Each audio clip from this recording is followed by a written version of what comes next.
안녕하십니까. 예수님과의 산책, 오늘은 두 번째 시간입니다. 최근에 우리가 가장 자주 접하게 되는 성화상은 아마도 자비의 예수님상이 아닐까 생각됩니다. 성당에서 그리고 가정에서 이 그림을 흔하게 접할 수가 있고, 또 적지 않은 많은 신자들이 매일매일 자비의 기도를 바치고 있습니다. 오늘은 이 자비의 예수님상과 그 전파의 소명을 맡게 된 파우스티나 수녀에 대한 이야기를 말씀드리겠습니다. 성녀 마리아 파우스티나 코발스카는 폴란드 자비의 성모 수녀의 수녀이자 자비의 사도로 오늘날 가장 잘 알려진 성인 중에 한 분입니다. 1931년 2월 22일 날 예수님께서 그녀에게 나타나셔서 나타나신 당신 모습 그대로 초상화를 그리라 하고 말씀하십니다. 그리고 그림 하단에 예수님, 저는 당신께 의탁합니다 라는 기도문을 넣게 하시고 전 세계에 하나님 자비에 대한 공경을 전하도록 이렇게 명령을 하십니다. 파우스티나 수녀는 1905년 8월 25일 섬유 산업이 활발했던 폴란드의 도시 우치 서쪽에 있는 글라고비츠라는 마을에서 목수이자 농부인 에스타니슬라우 코발스카와 마리아나 사이에서 10남매 중 세 번째로 태어납니다. 원래 이름은 헬레나였습니다. 가족들은 가난했지만 신앙심은 투철했습니다. 파우스티나는 7살 때 성체 현시 도중에 처음으로 하나님의 부르심을 받았다고 합니다. 그녀는 자신의 회고록에서 내가 7살 되었을 때 나는 예수님을 성곽에 모셔놓고 바치는 저녁기도 모임에 참석하고 있었다. 그때 처음으로 하나님의 사랑이 내게로 와서 내 작은 마음을 가득 채웠다. 그리고 주님께서는 하나님의 일에 대한 일들을 이해하는 능력을 내게 주셨다라고 고백하였습니다. 학교 과정을 마치고 파우스티나는 수녀에 입회하기를 원했지만 그녀의 부모는 허락하지 않았습니다. 16살 때 파우스티나는 가족을 부양하기 위하여 우치에 가정부로 1년간 일을 했습니다. 그리고 부모에게 다시 수녀원에 들어갈 수 있게 허락해달라고 요청했지만 부모님들은 또다시 거절을 합니다. 19살이 되던 1924년 여름에 파우스티나는 동생 나탈리아와 함께 우치 공원으로 춤을 추러 갔다가 춤을 추던 도중에 예수 그리스도의 환시를 체험하고는 곧바로 성당으로 달려갑니다. 성당에서 파우스티나는 그리스도로부터 곧장 와르샤와로 떠나서 수녀원에 들어가라 하는 계시를 받게 됩니다. 그리하여 파우스티나는 그날 밤 몰래 짐을 꾸려서 부모의 허락도 없이 집을 떠나 곧장 기차를 타고 와르샤와로 갑니다. 와르샤와에 도착한 성녀는 제일 처음 본 성당으로 들어가서 미사에 참여하고 그 성당의 주임 신부에게 도움을 청합니다. 주임 신부는 입회할 수녀원을 찾을 때까지 그 지역에서 평판이 좋고 여유가 있는 신자의 집을 소개해주고 그곳에 머물도록 주선해줍니다. 그 집에 머물면서 파우스티나는 와르샤와의 여러 수녀원을 다니며 입회를 요청했으나 그는 경제적인 여유도 없고 교육도 제대로 못 받았기 때문에 번번이 거절을 당합니다. 몇 달간 돌아다닌 끝에 가까스로 파우스티나는 수련생 자격으로 자비의 성모 수녀에 들어갈 기회를 얻게 되었으나 낮은 교육 수준 때문에 정식 수녀가 된다 해도 평생을 요리나 청소, 정원 손질 등 자비를 하면서 보내야 한다는 이야기를 듣게 됩니다. 그러나 이에 실망하지 않고 1926년 4월 30일 20살 때 파우스티나는 마리아 파우스티나라는 수도명을 얻고 정식 수녀가 됩니다. 파우스티나는 행운 또는 축복을 의미하는 단어로서 순교자 성 파우스티노의 이름을 여성형으로 바꾼 것입니다. 그리고 1928년 4월 파우스티나는 첫 서원을 하였으며 그녀의 부모도 첫 서원에 참석을 하게 됩니다. 2년 동안 여러 수녀원을 전진하던 파우스티나는 1930년 5월 폴란드 중부의 포츠크의 수녀원에 정착을 합니다. 그리고 1930년 가을 갑자기 몸 상태가 안 좋아졌고 그 원인이 결핵인 것으로 밝혀집니다. 파우스티나는 수녀원 소유의 인근 농장에서 몇 달간 유학을 하고 몸 상태가 호전됐다고 생각돼서 다음해 2월에 수녀원으로 다시 돌아옵니다. 수녀원에 돌아온 후에 1931년 2월 22일 파우스티나는 예수 그리스도의 환시를 체험하게 되는데 예수님께서 가슴에서 피와 물이 빗줄기 형상으로 흘러나오는 모습으로 파우스티나에게 나타나셔서 온 세상에 자신의 한없는 자비를 선포하라 하는 명령을 부여합니다. 파우스티나 수녀는 예수님의 환시를 기록한 책 내 영혼 속 하나님의 자비에 대해서 다음과 같이 당시 상황을 전하고 있습니다. 그날 저녁 내 방에 있는데 예수님께서 흰옷을 입고 있는 것을 보았다. 한 손을 펼쳐 축복하고 계셨고 다른 한 손은 가슴 쪽의 옷 부분을 잡고 있었다. 가슴 속에는 두 개의 커다란 빛이 나왔는데 하나는 붉은색이고 다른 하나는 흰색이었다.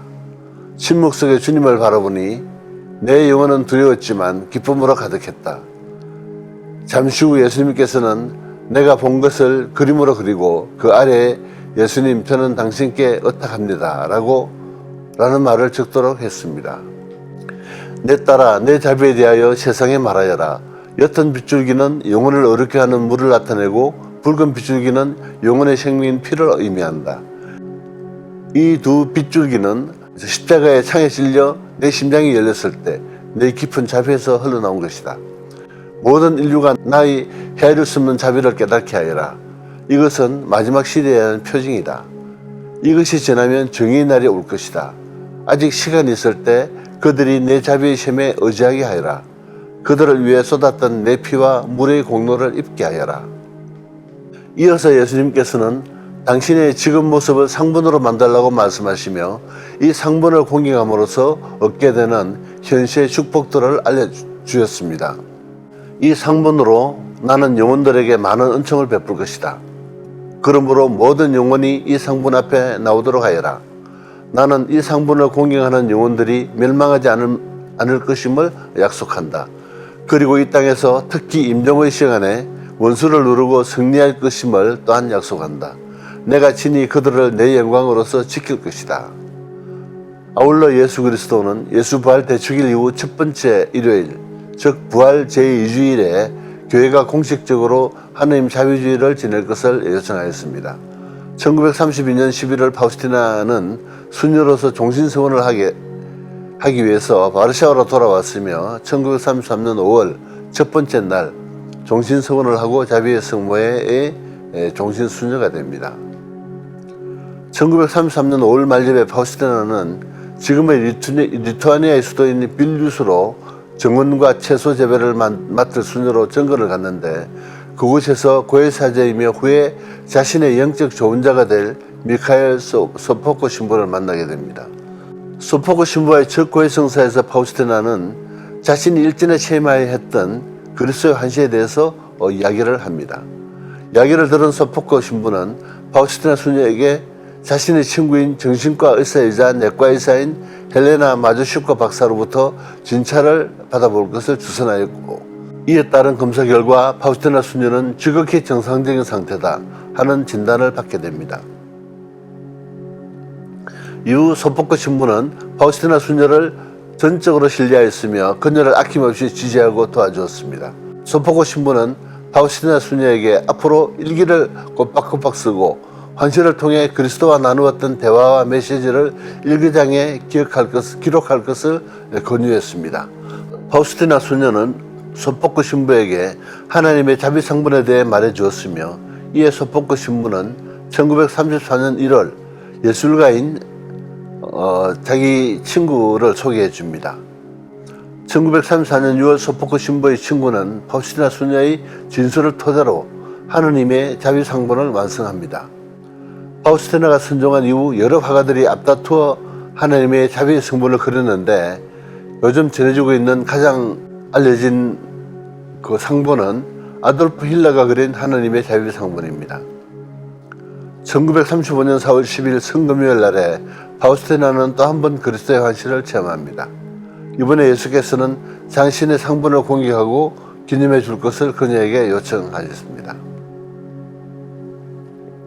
그리하여 1935년 4월 28일 예수 부활 대축일 후 두 번째 주일에 소포코 신부는 교구청 대주교로부터 정식 허락을 받아서 하나님의 자비의 상본을 들고 처음으로 미사를 복원하였습니다. 빌뉴스에 있는 동안 파우스티나는 자신이 받은 메시지가 처음에는 사람들에게 받아들여지진 않겠지만 시간이 흐르면 언젠가는 받아질 것이다 라고 확신을 하게 됩니다. 또한 예수님은 파우스티나 수녀에게 하나님의 자비에 관한 신심을 널리 뻗들일 것을 당부하면서 특별한 기도를 가르쳤는데 이 기도가 바로 자비의 5단 기도입니다. 예수님께서는 파우스티나 수녀에게 이 기도를 가르치면서 자비의 기도가 영혼의 구원을 위하여 꼭 필요한 기도임을 강조했습니다.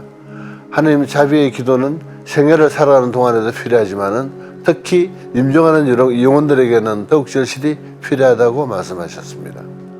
예수님께서는 이 기도를 바치는 영혼들이 임종할 때 그 영혼들이 마치 나 자신의 영광인 양 보호한다 라며 또한 다른 사람이 임종하는 사람들을 위해 기도할 때에도 똑같은 은혜를 베푼다 라고 말씀하셨습니다.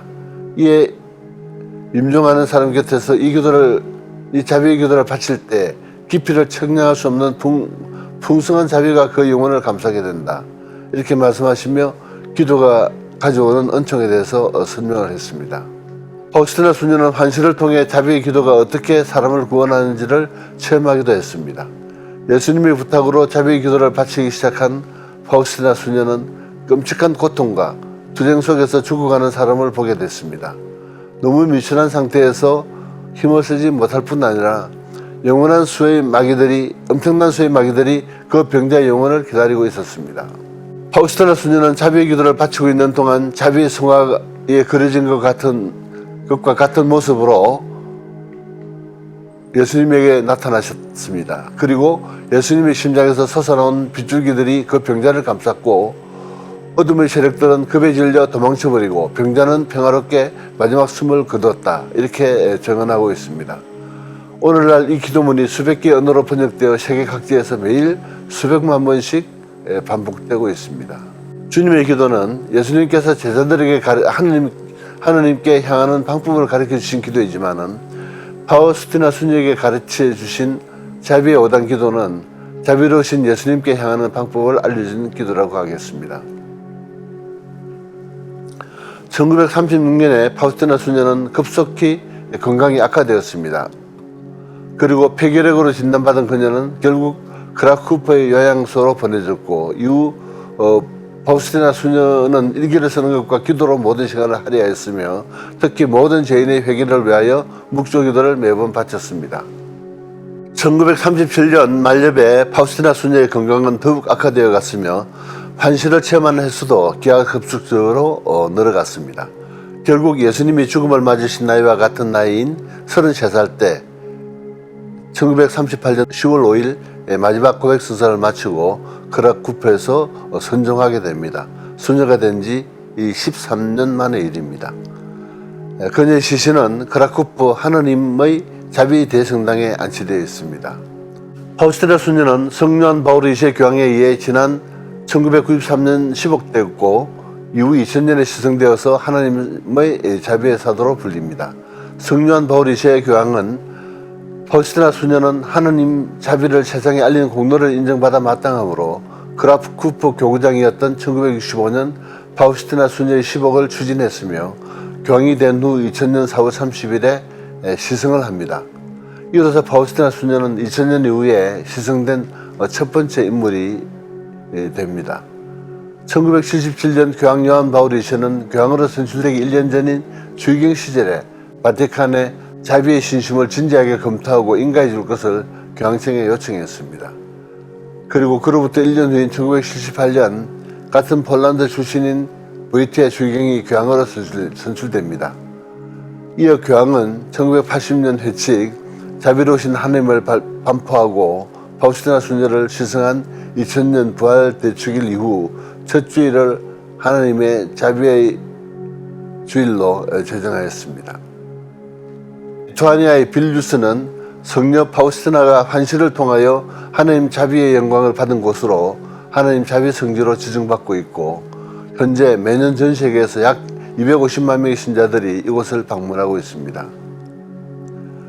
자비의 예수님 성화는 성령의 환시를 통해 보여주신 예수님의 모습으로 가슴 쪽 옷이 열린 곳에서 붉은색과 흰색의 두 줄기 빛이 쏟아져 나오는 모습입니다. 이 두 빗줄기 중 하얀 빛은 영혼을 어렵게 하는 물을 나타내며 붉은 빛은 영혼의 생명인 피를 나타낸다 라고 예수님께서 직접 설명하셨습니다. 본대로 성분을 그리고 예수여 저는 당신께 의탁합니다 라는 말을 새겨 넣어라 라는 예수님의 말씀에 따라 그려진 것입니다. 이 성화를 공경하는 영혼은 영원히 멸망치 않을 것이며 죽을 때 원수들에 대한 승리를 약속하셨습니다. 예수님께서 파우스티나 수녀에게 자비의 기도를 가르치면서 이 기도가 영혼들의 구원을 위해 꼭 필요한 기도임을 강조하시며 이 자비 오단 기도를 바치는 영혼들에게는 큰 은총을 베풀 것이다 하고 약속하셨습니다. 기도를 바치는 시간은 예수님께서는 파우스티나 수녀에게 오후 3시를 알리는 시계 소리를 들을 때마다 나의 자비를 경배하고 찬양하며 나의 자비 속으로 잠겨들도록 하여라 하고 말씀하시며 이 순간에 나의 자비는 모든 영혼들을 위해서 넓게 열려있기 때문이다 라고 설명하셨습니다. 이 오후 3시는 예수님께서 십자가 위에서 숨을 거둔 바로 그 시간입니다. 이것으로 두 번째 방송을 마치고 다음 주에 또 찾아뵙도록 하겠습니다. 감사합니다.